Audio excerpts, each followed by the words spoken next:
My dear friends, పేదరికము నిరుద్యోగం అన్నటువంటి టాపిక్లో మనం ఉన్నాం. సో మరి పేదరికానికి సంబంధించినటువంటి కాన్సెప్ట్స్ అన్నీ చూసాం. మరి ఈ వీడియోలో నిరుద్యోగం అంటే ఏంటి, నిరుద్యోగానికి సంబంధించినటువంటి అంశాలు ఏమున్నాయి అన్నటువంటి దాన్ని చూద్దాం. అయితే నిరుద్యోగము అంటే ఏంటి, నిర్వచనం అన్నటువంటి దాన్ని చూద్దాం. అమలులో ఉండేటువంటి వేతనం వద్ద పని చేయాలనేటువంటి కోరికతో పాటు పని చేయగలిగినటువంటి శక్తి కూడా ఉన్నప్పటికీ పని లభించనటువంటి స్థితిని నిరుద్యోగిత అంటారు. ఇక్కడ మనం గుర్తుపెట్టుకోవాల్సినటువంటిది ఏంటంటే, ఫస్ట్ పాయింట్ ఏంటంటే అమలులో ఉండేటువంటి వేతనం వద్ద, అంటే మార్కెట్లో ఏ వేతనం అయితే అమల్లో ఉందో, ఏ వేతనానికైతే పని దొరుకుతుందో ఆ వేతనానికి మనం పని చేయడానికి సిద్ధంగా ఉండాలి. అంటే మనం అది ఎలాంటి వృత్తి అయినా కానీ, ఎలాంటి పని అయినా కానీ, మరి ఆ పని అంటే అందుబాటులో ఉండేటువంటి వేతనానికి మనం ఒప్పుకోనగలిగి ఉండాలి. సో అదేవిధంగా పని చేయాలనేటువంటి కోరిక ఉండాలి. అదేవిధంగా పని చేయాలన్నటువంటి కోరిక కూడా ఉండాలి. సో మరి కోరిక ఒక్కటి ఉంటే సరిపోదు, దానికి తగిన సామర్థ్యం కూడా ఉండాలి. అంటే పని చేయాలన్నటువంటి కోరిక ఉండాలి, కోరికతో పాటుగా పని చేయగలిగినటువంటి శక్తి సో ఉన్నప్పటికీ పని లభించలేదు అంటే అప్పుడు అతన్ని నిరుద్యోగి అంటారు, దానిని నిరుద్యోగిత అంటారు. అంటే అమలులో ఉండేటువంటి వేతనం వద్ద పని చేయాలన్నటువంటి కోరికతో పాటు పని చేయగలిగినటువంటి శక్తి కూడా ఉన్నప్పటికీ, అమలులో ఉన్న వేతనం వద్ద పని చేయాలన్నటువంటి కోరికతో పాటు పని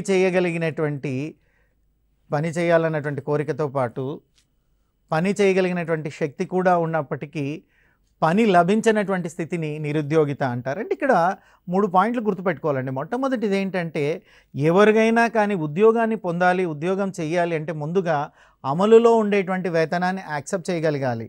సో అమలులో ఉండే వేతనానికి ఒప్పుకోవాలండి. సో ఉండే వేతనానికి అసలు వాళ్ళు ఎంతన్నా జీతం ఇవ్వని ఆ వేతనానికి మనం బైండ్ అయి ఉండాలి, ఆ వేతనాన్ని ఒప్పుకోవాలి. వేతనం ఒప్పుకున్నప్పటికీ పని చేయాలన్నటువంటి కోరిక కూడా ఉండాలండి. పని చేయాలనే కోరిక కూడా ఉండాలి. కోరిక అనేది ఇంపార్టెంట్ అండి. పని చేయాలనేటువంటి కోరిక, ఉద్యోగం చేయాలనేటువంటి కోరిక లేకపోతే మనం ఏం చేసినా కూడా జరగదు. ఇక 3వ అంశం ఏంటంటే, పని చేయగలిగినటువంటి శక్తి సామర్థ్యాలు కూడా ఉండాలి. అంటే సామర్థ్యం అంటున్నారు. సింపుల్గా ఒక వర్డ్లో చెప్పాలి అంటే, అమల్లో ఉండేటువంటి వేతనానికి పని చేయగలిగినటువంటి కోరిక, పని చేయగలిగినటువంటి సామర్థ్యం రెండూ ఉండి కూడా ఉద్యోగం లభించినటువంటి స్థితిని ఉద్యోగిత అంటారు. సో ఉద్యోగిత అంటే డెఫినేషన్ ఏం చెప్తుందయ్యా అంటే, అమలులో ఉండేటువంటి వేతనానికి, వేతనం వద్ద పని చేయాలన్నటువంటి కోరిక ఉండాలి, పని చేయాలన్నటువంటి కోరికతో పాటుగా పని చేసే సామర్థ్యం కూడా ఉండాలి. ఈ రెండు ఉన్నప్పుడే ఉద్యోగం అన్నటువంటిది లభిస్తుంది.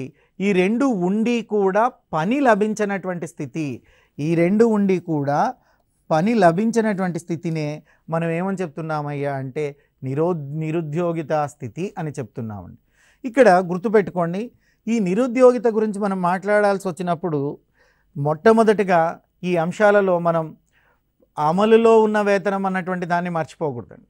ఇక 2 పని చేసేటువంటి సామర్థ్యం కూడా కావాలి. కోరిక, సామర్థ్యము ఈ 2 ఉండి అమల్లో ఉండేటువంటి వేతనాన్ని ఒప్పుకున్నప్పుడు పని దొరకకపోతే అప్పుడు నిరుద్యోగిత అంటారు.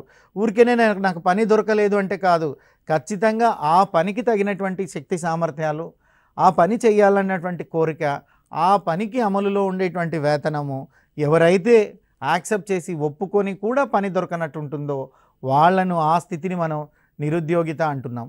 ఇక్కడ మనం ఇంటర్నేషనల్ లేబర్ ఆర్గనైజేషన్కి సంబంధించినటువంటి ఒక వర్డ్ చూడాలి. లేబర్ ఫోర్స్ అంటున్నారండి. అంటే పని చేసేటువంటి సామర్థ్యము అని చెప్పొచ్చు మనం. ఈ లేబర్ ఫోర్స్ అనేటువంటి వాళ్ళని ఎవరు డెఫినేషన్ ఇస్తారయ్యా దీనికి సంబంధించిందంటే ILO వాళ్ళు డెఫినేషన్ ఇస్తారండి. ILO వారు డెఫినేషన్ ఇస్తారు. అంటే ఇంటర్నేషనల్ లేబర్ ఆర్గనైజేషన్. ఈ ఇంటర్నేషనల్ లేబర్ ఆర్గనైజేషన్ ఏదైతే ఉందో వారు ఈ లేబర్ ఫోర్సుకు సంబంధించినటువంటి నిర్వచనం ఇస్తారు. వారి ప్రకారం చూసినట్లయితే 15 సంవత్సరాల నుండి 65 సంవత్సరాల మధ్య వయసు కలిగినటువంటి వారిలో పని చేయాలన్నటువంటి కోరిక, పని చేయగలిగినటువంటి సామర్థ్యం ఉండి కూడా ఉండేటువంటి వాళ్ళని మనం లేబర్ ఫోర్స్ అని చెప్తున్నాం. అంటే పని చేసేటువంటి వాళ్ళు ఎవరు, పని చేసగలిగినటువంటి సామర్థ్యం ఏంటి, ఎవరు పని చేస్తున్నారు, లేబర్ ఫోర్స్ ఎంత ఉంటుందయ్యా అంటే 14 సంవత్సరాలు దాటాలి, 65 సంవత్సరాల లోపు ఉండాలి అంట. అంటే 15 నుంచి 65 సంవత్సరాల మధ్య వయసు కలిగినటువంటి వారు ఎవరైనా కూడా పని చేయాలన్నటువంటి కోరికను కలిగి ఉండి ఆ పనికి కావాల్సినటువంటి సామర్థ్యాన్ని కలిగి ఉంటే వారిని మనం ఏమని పిలుస్తున్నామయ్యా అంటే లేబర్ ఫోర్స్ అంటున్నారు. 15 నుంచి 65 సంవత్సరాల వయసు మాత్రమే తీసుకుంటున్నారండి. 15కు బిలో అంటే 14 లోపు, అంటే 0 నుండి 14 లోపు ఉండేటువంటి వారిని మనం లేబర్ ఫోర్స్ కిందికి కన్సిడర్ చెయ్యము. సో 14 ఏళ్ళు, 13 ఏళ్ళు, 12 ఏళ్ళు ఉండేటువంటి పిల్లల్ని మనం లేబర్ ఫోర్స్ కిందికి కన్సిడర్ చేయం. 15 సంవత్సరాలు నిండిన తర్వాతనే, 15 సంవత్సరాలు నిండింటేనే మనం పని చేసేటువంటి సామర్థ్యము లేబర్ ఫోర్స్ కిందికి తీసుకుంటాం. ఈ 15 సంవత్సరాలు నిండి 65 సంవత్సరాలు దాటి ఉండకూడదు. 65 సంవత్సరాలు దాటిన వారిని కూడా మనం తీసుకోము. ఎందుకు తీసుకోమయ్యా అంటే వారికి వృద్ధాప్య పెన్షన్లు అన్నటువంటివి వస్తాయి. పని చేసేటువంటి సామర్థ్యం తగ్గినట్లుగా మనం భావించడం జరుగుతుంది. కాబట్టి 66 సంవత్సరాలు అంటే 65 సంవత్సరాలు దాటినటువంటి వ్యక్తులను కూడా తీసుకోము. 14 సంవత్సరాల లోపు వ్యక్తులను తీసుకోము, 65 సంవత్సరాలు దాటిన వ్యక్తులను తీసుకోము. ఈ మధ్య అంటే 15 నుంచి 65 మధ్య వయసు కలిగినటువంటి వారిని ఈ మనం పనిచేసే సామర్థ్యం కిందికి కన్సిడర్ చేస్తున్నాం. వీళ్ళల్లో కూడా పని చేయాలన్నటువంటి కోరిక ఉండాలి. వీళ్ళల్లో కూడా ఏముండాలయ్యా అంటే కోరిక ఉండాలి, సామర్థ్యము ఉండాలి, అంటే పని చేసేటువంటి కెపాసిటీ ఉండాలి. ఇవి రెండూ ఉంటేప్పుడే మనం ఏమని చెప్తున్నామయ్యా అంటే వారినే లేబర్ ఫోర్స్ అని చెప్తున్నాం. అంటే వయసు ఉండాలి, కోరిక ఉండాలి, సామర్థ్యం ఉండాలి. సో ఇవి మూడు ఉన్నప్పుడే వారిని మనం కన్సిడర్ చేస్తున్నాం. వయసు ఏమో 15 నుంచి 65 సంవత్సరాల మధ్య తీసుకుంటున్నాం. ఇక పని చేయాలన్నటువంటి కోరిక, పని చేయాలన్నటువంటి కోరిక లేకపోతే ఏ వయసు వారైనా కూడా పని దొరకదు, ఆ పనిలో పాలు పంచుకోరు. ఇక సామర్థ్యం కూడా ఉండాలి, పని చేయడానికి వచ్చి ఆ పనికి తగిలినటువంటి సామర్థ్యం లేకపోతే కష్టం. ఫర్ ఎగ్జాంపుల్ ఒక టెక్నీషియన్గా అపాయింట్ అయిన వ్యక్తికి టెక్నికల్ సామర్థ్యం లేకపోతే అతను ఏమీ చేయలేడు. ఖచ్చితంగా ఆ ఉద్యోగానికి లేదా ఆ పనికి అతనికి టెక్నికల్ సామర్థ్యం అన్నటువంటిది ఉండాలి. ఆ టెక్నికల్ సామర్థ్యం అన్నది లేకపోతే అతను ఆ పనిలో రాణించలేడు. ఈ డెఫినేషన్ ఎవరు ఇచ్చారు? ఇంటర్నేషనల్ లేబర్ ఆర్గనైజేషన్ వాళ్ళు ఇచ్చారు.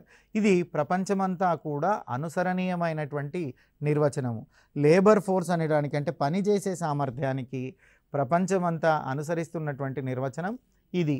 ఇక దీని తర్వాత చూసినట్లయితే భారతదేశ పరిస్థితిని చూద్దాం. భారతదేశంలో సాధారణంగా 14 సంవత్సరాల నిండిన తర్వాత 59 సంవత్సరాల మధ్య ఉండేటువంటి వారిని లేబర్ ఫోర్స్గా తీసుకోవడం జరుగుతుంది. ఓవరాల్గా ప్రపంచంలో చూసినట్లయితే according to international labour organisation ILO ప్రకారం చూస్తే 15 నుంచి 65 సంవత్సరాలుగా ఉంది. మరి భారతదేశంలో చూస్తే 14 సంవత్సరాలు దాటిన తర్వాత 59 సంవత్సరాల లోపు ఉండేటువంటి వారిని లేబర్ ఫోర్స్గా తీసుకోవడం అన్నటువంటిది జరుగుతుంది. ఇక పని చేస్తున్న వారిని, పని కొరకు ఎదురు చూస్తున్నటువంటి వారిని, పని అందుబాటులో ఉన్న వారిని కూడా లేబర్ ఫోర్స్గా చెప్పవచ్చును. అంటే ఇక్కడ వీళ్ళతో పాటుగా ఎవరైనా పని చేస్తున్నారు అంటే అర్థం ఏంటంటే వారు 14 నుంచి 59 సంవత్సరాల లోపు ఉన్నారని, పని చేయాలన్నటువంటి కోరిక ఉందని, పని చేసే సామర్థ్యం ఉందని అర్థం అండి. అందుకోసమే మనం పని చేసే వారిని కూడా మనం లేబర్ ఫోర్స్ కిందికి క్యాలిక్యులేట్ చేయడం అంటే లేబర్ ఫోర్స్ కిందికి కన్సిడర్ చేయడం అంటూ జరుగుతుంది. అదేవిధంగా చూసినట్లయితే పని కొరకు ఎదురు చూస్తున్నటువంటి వాటిని, ఎవరు పని కొరకు ఎదురు చూస్తారు? ఎవరైతే పని చేసే వయసు కలిగి ఉండి, పని చేసే కోరిక కలిగి ఉండి, పని చేసే సామర్థ్యం కలిగి ఉంటున్నారో వాళ్ళు మాత్రమే పని కోసం చూస్తారు. కాబట్టి పని కోసం ఎదురు చేసేటువంటి వారిని కూడా మనం లేబర్ ఫోర్స్గానే కన్సిడర్ చేయగలగాలి, చెయ్యాలి.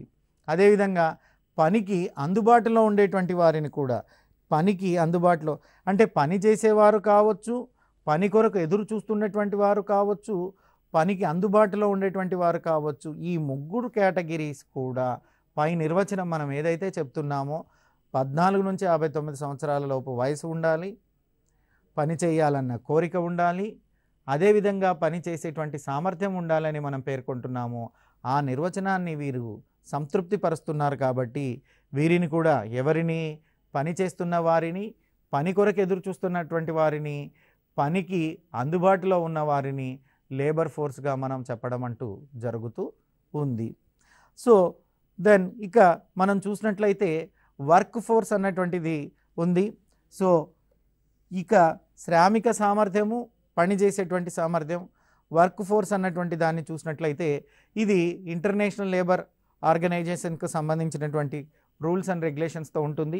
15 సంవత్సరాల నుంచి 64 సంవత్సరాల మధ్య, 67 సంవత్సరాల 64 సంవత్సరాల మధ్య వయసు ఉండి ఆర్థిక కార్యకలాపాలలో పాల్గొనే వారినందరినీ కూడా, ఇక్కడ ఈ పాయింట్ వెరీ వెరీ ఇంపార్టెంట్, ఆర్థిక కార్యకలాపాలలో పాల్గొనే వారినందరినీ కూడా వర్క్ ఫోర్స్గా మనం గుర్తిస్తాం. వర్క్ ఫోర్స్ వేరు, లేబర్ ఫోర్స్ వేరండి. లేబర్ ఫోర్స్లో మనం ఆర్థిక కార్యకలాపాలలో ఉండే వారిని అందరినీ గుర్తించమండి, పనిచేసే సామర్థ్యం ఉండేటువంటి వాటిని గుర్తిస్తున్నాం. కానీ వర్క్ ఫోర్స్కి వచ్చేలోగా ఏ విధమైనటువంటి ఆర్థిక కార్యకలాపాల్లో ఉన్నా కూడా వారిని గుర్తించడం అన్నటువంటిది జరుగుతుంది.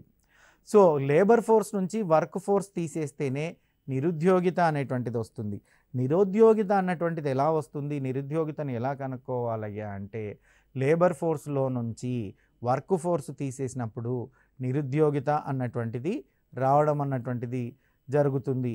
ఇక మనం ఇక్కడ చూసినట్లయితే నిరుద్యోగిత ఎలా వస్తుందంటే దీనికి ఒక ఫార్ములా ఉంది, ఫార్ములా చూద్దాం. లేబర్ ఫోర్స్ నిరుద్యోగిత is equal work force minus unemployment. So labour force కావాలి మనకు అంటే లేబర్ ఫోర్స్ ఎలా వస్తుందయ్యా అంటే work force plus unemployment. So నిరుద్యోగిత రేటును శ్రామిక శక్తిలో ఆల్వేస్ వ్యర్థపరుస్తారు. మరి అన్ఎంప్లాయ్మెంట్ రేట్ ఎలా వస్తుంది, నిరుద్యోగిత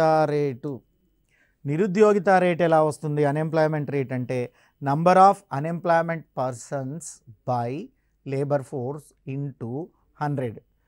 unemployment rate is equal number of unemployment persons by labour force into 100. ఈ ఫార్ములాతోనే మనము భారతదేశంలో అన్ఎంప్లాయ్మెంట్ అంటే నిరుద్యోగిత రేటుని మనం క్యాలిక్యులేట్ చేస్తున్నాం. నిరుద్యోగిత రేటును క్యాలిక్యులేట్ చేయడానికి మనం అనుసరిస్తున్నటువంటి ఫార్ములా ఏంటయ్యా అంటే number of unemployment persons by labour force into 100. Number of unemployment persons by labour force into 100 అన్నటువంటి ఫార్ములా మనం ఉపయోగించడం జరుగుతుంది. ఇక ఎన్ఎస్ఎస్ఓ వారి రౌండ్లో చూసాం. ఎన్ఎస్ఎస్ఓ వారి రౌండ్ల ప్రకారం మనం చూసినట్లయితే పేదరికమే కాదు నిరుద్యోగానికి సంబంధించినటువంటి దాన్ని కూడా వారు ఇస్తున్నట్లుగా అంటే వారు నిరుద్యోగిత రేటు కూడా నివేదికల్లో ఇవ్వడం అన్నటువంటి జరుగుతుంది. మరి ఎన్ఎస్ఎస్ఓ వారి 61వ రౌండ్ను మనం గమనించినట్లయితే భారతదేశంలో నిరుద్యోగిత రేట్ ఎంత ఉందయ్యా అంటే 8.28% ఉంది. 8.28% భారతదేశంలో నిరుద్యోగిత రేటును చెప్పారు ఎన్ఎస్ఎస్ఓ వారు. ఏ రౌండ్ ప్రకారం చెప్పారు, 61వ ఎన్ఎస్ఎస్ఓ రౌండ్ ప్రకారం చెప్పారు. మరి ఆ తర్వాత చూసినట్లయితే 66వ ఎన్ఎస్ఎస్ఓ రౌండ్ చూసినట్లయితే భారతదేశంలో నిరుద్యోగితని 6.6%, 6.6% తగ్గినట్లుగా చెప్తుంది. అంటే 8.2%గా ఉండేటువంటి నిరుద్యోగిత రేటు 66వ రౌండ్ నాటికి చూసినట్లయితే 6.6% అయ్యింది, అంటే కొంత తగ్గింది. సో దాదాపుగా 2 తగ్గినట్లుగా మనం లెక్కేయడం అన్నటువంటిది చూస్తున్నాం. ఇక 68వ రౌండ్ చూసినట్లయితే 5.6%గా ఉంది, అంటే 5.6%కి తగ్గింది అని.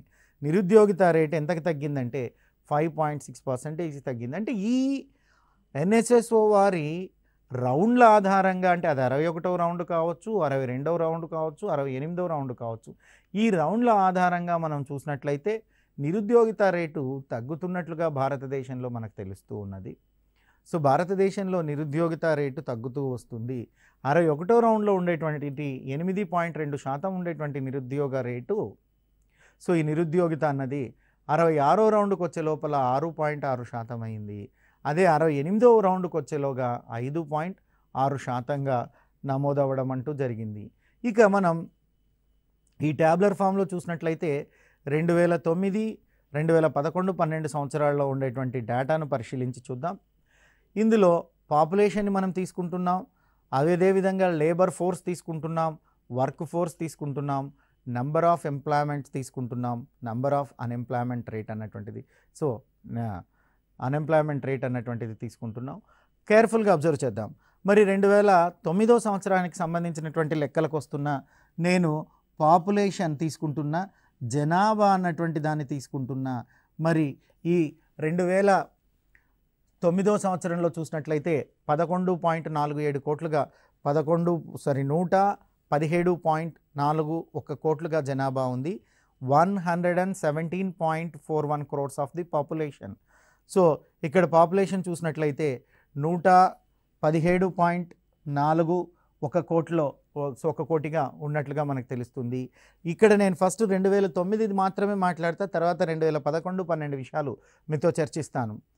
ఇంత పాపులేషన్లో అంటే దాదాపుగా 117.41 కోట్ల పాపులేషన్లో కోట్ల జనాభాలో చూసినట్లయితే లేబర్ ఫోర్స్ ఎంత ఉందయ్యా అంటే, మనం ఇప్పుడు లేబర్ ఫోర్స్కు డెఫినేషన్ చెప్పుకున్నాం, వర్క్ ఫోర్స్కు డెఫినేషన్ చెప్పుకున్నాం. ఈ లేబర్ ఫోర్స్ ఏమంటున్నాం, 15 years to 16 years ఉండి, పని చేసేటువంటి కోరిక ఉండి, పని చేసేటువంటి సామర్థ్యం ఉండి, పని ఉండేటువంటి వారిని లేబర్ ఫోర్స్ అంటున్నాం. ఈ లేబర్ ఫోర్స్ ఎంత ఉంది భారతదేశంలో అంటే ఎప్పటికీ 2009 నాటికే మనం మాట్లాడుతున్నాం. 2009 నాటికే మనం మాట్లాడుతున్నాం. ఆ విషయాల్ని మనం మర్చిపోకూడదు. లేబర్ ఫోర్స్ ఎంత ఉందయ్యా అంటే 42.09 కోట్లుగా ఉంది. భారతదేశంలో 2009 సంవత్సరంలో లేబర్ ఫోర్స్ ఎంతగా ఉంది, 42.09 కోట్లుగా ఉంది. భారతదేశంలో 2009 సంవత్సరంలో మొత్తం జనాభా ఎంతగా ఉంది, 117.41 కోట్లుగా ఉంది. మొత్తం జనాభా 117.41 కోట్లుగా ఉంది. అందులో లేబర్ ఫోర్స్ అంటే శ్రామిక శక్తి చూసినట్లయితే 42.09 కోట్లుగా ఉంది. ఇక తర్వాత చూస్తే పని చేసేటువంటి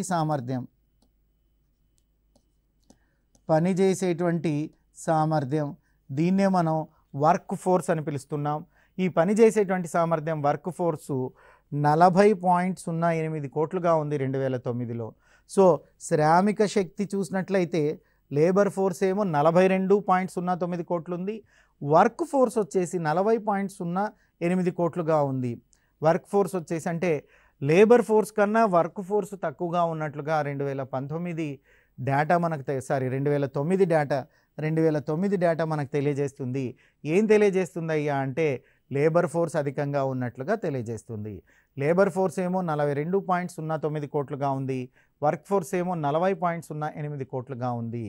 మరి నంబర్ ఆఫ్ అన్ఎంప్లాయ్మెంట్స్ అంటే భారతదేశంలో అన్ఎంప్లాయ్మెంట్స్ ఎంత ఉన్నాయి అంటే నిరుద్యోగుల సంఖ్యని ఇక్కడ చెప్తుంది 2.81 కోట్లుగా ఉన్నట్లుగా చెప్తూ ఉన్నారు. నిరుద్యోగులు ఎంతమంది ఉన్నారయ్యా అంటే మనం చెప్పినటువంటి డెఫినేషన్ ప్రకారం పని చేసేటువంటి వయసు ఉండాలి, పని చేయాలన్న కోరిక ఉండాలి, పని చేయగలిగినటువంటి సామర్థ్యం ఉండాలి.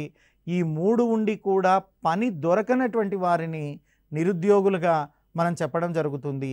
ఆ పని దొరకనటువంటి వారు 2009లో ఎంతమంది ఉన్నారయ్యా అంటే 2.81 కోట్ల మంది ఉన్నారు.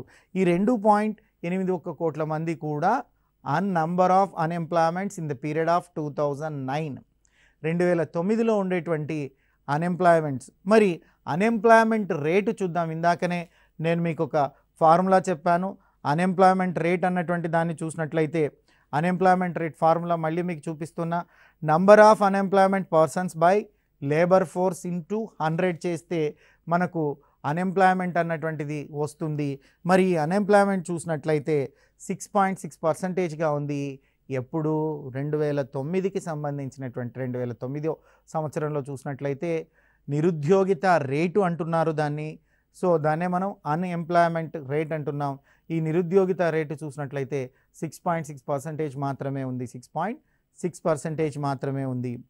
ఇక 2011-12 డేటాకు వచ్చినట్లయితే ఇదే 2011-12లో పాపులేషన్ అన్నటువంటిది జనాభా అన్నటువంటిది చూసినట్లయితే 122.74 కోట్లుగా ఉంది. అంటే 2009లో 117.47 కోట్లుగా ఉండేటువంటి భారతదేశ జనాభా 2011-12కు వచ్చేలోగా 122.74 కోట్లకు పెరిగిందండి. సో 117 కోట్ల నుంచి 122 కోట్లకు పెరిగింది మనకు. మరి అప్పుడు పాపులేషన్ ఎంత ఉందయ్యా అంటే 122.74 కోట్లుగా మనకు 122.74 కోట్లుగా ఉంది. మరి 2011-12లో చూసినట్లయితే లేబర్ ఫోర్స్ కూడా చూసినట్లయితే ఇక్కడ 44.04 కోట్లుగా ఉంది. జనాభా పెరిగింది. 2009కి 10కి మధ్య చూసినట్లయితే జనాభా పెరిగింది. అదేవిధంగా లేబర్ ఫోర్స్ శ్రామిక శక్తి, శ్రామిక సామర్థ్యాన్ని మనం చూసినట్లయితే శ్రామిక సామర్థ్యం కూడా పెరిగింది. 2009లో 42.09 కోట్లుగా ఉండేటువంటిది సో 4404 అంటే 44.04 కోట్లుగా 44.04 కోట్లుగా పెరగడం అంటూ జరిగింది. ఇక వర్క్ ఫోర్స్ చూడాలి, పనిచేసే సామర్థ్యం చూడాలి. వర్క్ ఫోర్స్ చూసినట్లయితే 40.08 కోట్ల నుంచి 41.57 కోట్లకు పెరిగింది. అంటే 2011-12కి వచ్చేలోగా 41.57 కోట్లు పెరిగింది. ఇక నంబర్ ఆఫ్ అన్ఎంప్లాయ్మెంట్ చూసినట్లయితే భారతదేశంలో ఎంతమంది అన్ఎంప్లాయ్మెంట్స్ ఉన్నారు అంటే 2009వ సంవత్సరంలో 2.81 కోట్లుగా మనం నిరుద్యోగుల సంఖ్యను మాట్లాడుకుంటే 2011-12 నాటికి చూసినట్లయితే కేవలం 2.47 కోట్లుగానే దీన్ని మనం చెప్తున్నాం. సో కేవలం 2.47 కోట్లుగానే భారతదేశంలో, అంటే ఇది తగ్గినట్లుగా చెప్తుంది. నంబర్ ఆఫ్ అన్ఎంప్లాయ్మెంట్స్ కూడా డిక్రీజ్ అయింది, అంటే నంబర్ ఆఫ్ అన్ఎంప్లాయ్మెంట్స్ కూడా తగ్గినట్లయింది. నెక్స్ట్ అన్ఎంప్లాయ్మెంట్ రేట్ చూసినట్లయితే 6.6%గా ఉండేటువంటి అన్ఎంప్లాయ్మెంట్ రేటు 5.6%గా మారింది. 5.6%గా అంటే అన్ఎంప్లాయ్మెంట్ రేటు కూడా తగ్గింది. సో 2011-12కి వచ్చే లోప నిరుద్యోగిత రేట్ అన్నటువంటిది 6.6% నుంచి 5.6%కి తగ్గింది. సో ఎక్కడి నుంచి ఎక్కడికి తగ్గింది అన్నటువంటిది చాలా మనకి ఇంపార్టెంట్. ఎక్కడి నుంచి ఎక్కడికి పెరిగింది, ఎక్కడి నుంచి ఎక్కడికి తగ్గింది. ఇక్కడ అన్ఎంప్లాయ్మెంట్ రేట్ అంటే నిరుద్యోగిత రేటు చూసినట్లయితే 2009-10లో 6.6%గా ఉండేటువంటిది 5.6%గా తగ్గింది. ఇది మనకు ట్యాబ్లర్ ఫామ్. ఈ ట్యాబ్లర్ ఫామ్లో మనం ఏం నేర్చుకుంటున్నామంటే 2009ని 2011ని కంపేర్ చేసినప్పుడు మనకు పాపులేషన్ కావచ్చు, లేబర్ ఫోర్స్ కావచ్చు, వర్క్ ఫోర్స్ కావచ్చు, నంబర్ ఆఫ్ ఎంప్లాయ్మెంట్స్ కావచ్చు, ఇవన్నీ చూసినట్లయితే చేంజెస్ వచ్చాయి. సో పాపులేషన్ పెరిగింది, లేబర్ ఫోర్స్ పెరిగింది, వర్క్ ఫోర్స్ కూడా పెరిగినట్లుగా మనం ఈ ట్యాబ్లర్ ఫామ్ ద్వారా చూసాం. ఇక తగ్గినటివి ఏమున్నాయి అంటే నంబర్ ఆఫ్ అన్ఎంప్లాయ్మెంట్స్ తగ్గింది, ఎంప్లాయ్మెంట్ రేట్ అన్నటువంటిది కూడా తగ్గినట్లుగా మనం చూస్తున్నాం. సో ఇది ఈ ట్యాబ్లర్ ఫామ్ గురించి. ఇక పోతే నిరుద్యోగిత స్వభావాల గురించి మనం డిస్కస్ చేయాల్సింది. మరి నిరుద్యోగిత స్వభావం అన్నటువంటి దాన్ని చూస్తే అభివృద్ధి చెందిన దేశాల్లో ఒక విధంగా ఉంటుంది, అభివృద్ధి చెందుతున్న దేశాల్లో ఒక విధంగా ఉంటుంది, సో అల్పాభివృద్ధి దేశాల్లో కూడా ఒక విధంగా ఉంటుంది. సాధారణంగా అభివృద్ధి చెందినటువంటి దేశాల్లో నిరుద్యోగిత, అభివృద్ధి చెందుతున్నటువంటి దేశాల్లో నిరుద్యోగిత వేరువేరుగా ఖచ్చితంగా ఉంటాయి. మరి అభివృద్ధి చెందుతున్న దేశాల్లో నిరుద్యోగితను మనం చూసినట్లయితే సంక్లిష్టమైనటువంటి నిరుద్యోగిత ఉంటుంది. అంటే డెవలపింగ్ కంట్రీ, ఇండియా అభివృద్ధి చెందుతున్న కంట్రీ కాబట్టి ఇక్కడ సంక్లిష్ట నిరుద్యోగిత అన్నటువంటిది ఉంటుంది. దీన్ని ఫ్రిక్షనల్ అన్ఎంప్లాయ్మెంట్ అంటారు. సో అభివృద్ధి చెందుతున్నటువంటి దేశాల్లో రెండు ఉంటాయి. ఒకటి ఫ్రిక్షనల్ అన్ఎంప్లాయ్మెంట్, దీనినే మనం ఏమంటున్నాం సంక్లిష్టమైనటువంటి నిరుద్యోగము అంటున్నాం. రెండోది చక్రీయ నిరుద్యోగిత ఉంటుంది, సైక్లిక్ అన్ఎంప్లాయ్మెంట్ అంటున్నారు. అంటే friction and cyclics, frictional unemployment, cyclic unemployment అన్నటువంటివి రెండూ కూడా అభివృద్ధి చెందుతున్నటువంటి ఆర్థిక వ్యవస్థల్లో మనకు కనపడతాయి. సో ఈ సంక్లిష్టము, చక్రీయము ఈ రెండు రకాలైనటువంటి ఈ ఆర్థిక వ్యవస్థ మనకు ఈ రెండు రకాలైనటువంటి నిరుద్యోగాలు అభివృద్ధి చెందుతున్నటువంటి ఆర్థిక వ్యవస్థల్లో కనపడతాయి. దీనికి ఉదాహరణ భారతదేశమే. భారతదేశం లాంటి అభివృద్ధి చెందుతున్నటువంటి దేశాల్లో చూస్తే సంక్లిష్టమైన నిరుద్యోగము అంటే దీన్నే ఫ్రిక్షనల్ అన్ఎంప్లాయ్మెంట్ అంటారు. అదేవిధంగా చక్రీయ నిరుద్యోగము, సైక్లిక్ అన్ఎంప్లాయ్మెంట్ అంటున్నారు. ఇవి రెండు కూడా మనకు దొరికి ఈ భారతదేశం లాంటి దేశాలు అభివృద్ధి చెందుతున్న దేశాల్లో మనకు కనపడడం అంటే జరుగుతుంది. మరి ఈ వీడియోలో మనం ఈ ఎపిసోడ్లో ఏం నేర్చుకున్నామంటే నిరుద్యోగం అంటే ఏంటి, నిరుద్యోగం యొక్క నిర్వచనాన్ని నేర్చుకున్నాం, అమలులో ఉండేటువంటి వేతనం వద్ద పని చేయాలనేటువంటి కోరికతో పాటు పని చేయగలిగినటువంటి శక్తి కూడా ఉన్నప్పటికీ పని లభించినటువంటి పరిస్థితిని నిరుద్యోగం అంటారని నేర్చుకున్నాం. ఇక లేబర్ ఫోర్స్ అంటే ఏంటి నేర్చుకున్నాం. లేబర్ ఫోర్స్కి సంబంధించి ఇంటర్నేషనల్ లేబర్ ఆర్గనైజేషన్ ఇచ్చినటువంటి నిర్వచనం చూసాం. 15 నుంచి 65 సంవత్సరాల మధ్య వయసు కలిగినటువంటి వారు పని చేయాలనేటువంటి కోరిక, అదేవిధంగా పని చేయాలనేటువంటి సామర్థ్యం ఉంటే దాన్ని లేబర్ ఫోర్స్ అంటున్నారు అని తెలుసుకున్నాం. భారతదేశంలో అయితే లేబర్ ఫోర్స్ 14 సంవత్సరాల నుంచి 59 సంవత్సరాల వరకు మాత్రమే తీసుకుంటారని తెలుసుకున్నాం. అదేవిధంగా చూసినట్లయితే పని చేస్తున్న వారిని, పని కొరకు ఎదురు చూస్తున్న వారిని, అందుబాటులో ఉన్న వారిని కూడా మనం లేబర్ ఫోర్స్గా కన్సిడర్ చేయడం అన్నటువంటిది చూసాం. ఇక వర్క్ ఫోర్స్ అనేటువంటి దాన్ని కూడా చూసాం. 65 సంవత్సరాల నుంచి 15 సంవత్సరాల నుంచి 64 సంవత్సరాల 15 to 64 65 సంవత్సరాల నుంచి 14 సంవత్సరాల మధ్య వయసు ఉండి ఆర్థిక కార్యకలాపాలలో పాల్గొనే వారిని అందరినీ కూడా వర్క్ ఫోర్స్ అంటున్నాం. లేబర్ ఫోర్స్ కనుక్కోవడానికి ఫార్ములా ఏంటంటే work force plus unemployment. So నిరుద్యోగ రేటుని ఎలా చేస్తున్నాం? Unemployment rate is equal number of unemployment persons by labour force into 100 అన్నటువంటి ఫార్ములాని కూడా చూసాం. ఇక ఎన్ఎస్ఎస్ఓ రౌండ్స్ని చూసినట్లయితే 61వ రౌండ్లో 8.28%గా అన్ఎంప్లాయ్మెంట్ ఉంది. నిరుద్యోగిత 66లో 6.6, 66వ రౌండ్లో 6.6గా ఉంది. 68వ రౌండ్లో నిరుద్యోగిత 5.6గా మనకు కనపడుతుంది. ఇక ట్యాబ్లర్ ఫామ్లో చూసినట్లయితే 2009లో పాపులేషన్ 11.14 కోట్లుగా ఉంది. మరి లేబర్ ఫోర్స్ ఏమో 42.09 క్రోర్స్గా ఉంది.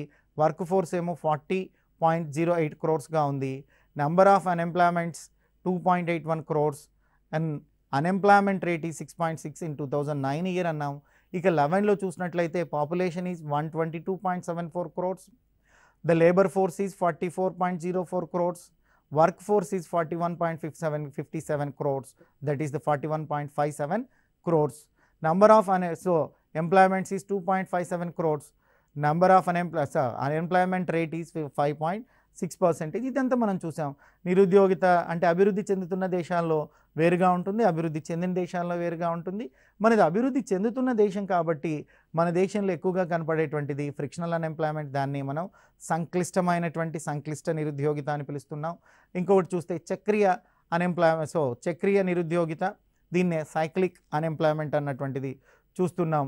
పూర్తిగా ఫ్రిక్షనల్ అన్ఎంప్లాయ్మెంట్ అంటే ఏంటి, సో అదేవిధంగా చూస్తే సైక్లిక్ అన్ఎంప్లాయ్మెంట్ ఏంటి, ఈ చక్రీయ నిరుద్యోగము సంక్లిష్ట నిరుద్యోగంతో పాటు నిరుద్యోగ రకాలు ఎన్ని ఉన్నాయి, ఏ నిరుద్యోగం భారతదేశంలో ఉంది, వాటి పరిస్థితులు ఎలా ఉన్నాయన్నటువంటి దాన్ని మనం నెక్స్ట్ ఎపిసోడ్లో చూద్దాం. Thank you. మీ ఫణీశ్వర్ సార్.